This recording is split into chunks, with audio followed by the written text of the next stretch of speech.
BRS నాయకులు ఇష్టారాజ్యంగా అడ్డగోలుగా మాట్లాడుతున్నారని ఫైర్ అయ్యారు మంత్రి శ్రీధర్ బాబు. మూసీ అభివృద్ధిపై బీఆర్ఎస్ చేస్తున్న విమర్శలకు కౌంటర్ ఇచ్చారు. అడ్డగోలుగా రాహుల్ గాంధీపై విమర్శలు చేస్తే సహించేది లేదని వార్నింగ్ ఇచ్చారు. బీఆర్ఎస్ నేతలకు గతంలో సంచులు మోసే అలవాటుందని, అందుకే దానిపై మాట్లాడుతున్నారని అన్నారు శ్రీధర్ బాబు. ఆ లోపలనే అభివృద్ధి ఏ పరంగా జరుగుతుంది, సంక్షేమం ఏ విధంగా జరుగుతుంది, దానిపైనే ఛాలెంజ్ తీసుకోవాలి. కానీ కత్తులు తీసుకొస్తావా, గన్లు తీసుకొస్తావా అనే మాకు ఆ సంస్కృతి లేదు. మేము అభివృద్ధి సంక్షేమానికి సంబంధించిన ఆలోచన చేసి ముందుకెళ్తాం. ఎవరు ఏ విధంగా ఆలోచన చేస్తే ఆ విధమైన ఆలోచన వస్తుంది వారికి.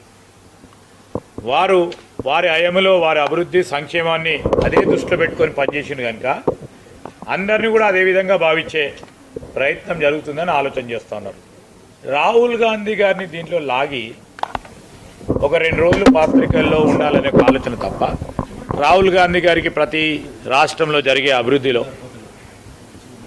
ఎక్కడైనా తప్పు ఒప్పులు జరిగితే రాహుల్ గాంధీ గారు పార్టీకి సంబంధించిన మా ప్రధాన నాయకుడిగా సవరణ చేస్తూ ముందుకు నడిపించే ప్రయత్నం చేస్తారు తప్ప, ఇష్టారాజ్యంగా అడ్డగోలుగా మాట్లాడుతూ రాజకీయ లబ్ధి అంటే ఎంత శూన్యమైపోయింది వారి ఐడియాలజీ అంటే ఆ టీఆర్ఎస్ సంబంధించి. వారికి ఐడియాలజీ లేకుండా ఏం చేయాలి, ఒక ప్రతిపక్షాలకు సంబంధించిన ఒక పార్టీగా ప్రజలు తీర్పిచ్చినప్పుడు ఏం చేయాలనో తోచని పరిస్థితిలో అడ్డగోలుగా రాహుల్ గాంధీ గారి మీద మాట్లాడడం, ఈ విధంగా మాట్లాడడం మేము ఎవరం కూడా ఆక్షేపించాం, ఖచ్చితంగా ఖండిస్తాం. ఇప్పుడు డిజిటల్ కార్డ్స్కి సంబంధించిన ఆహ్వానం రాలేదంటే తప్పకుండా, ఎక్కడైనా ఆ విధమైన ఆహ్వానం రాలేదంటే తప్పకుండా దాన్ని సీరియస్గా తీసుకుంటాం. ఎందుకంటే ఎన్నికైన ప్రజాప్రతినిధి, పార్లమెంట్ సభ్యులు అందరు గౌరవించారు.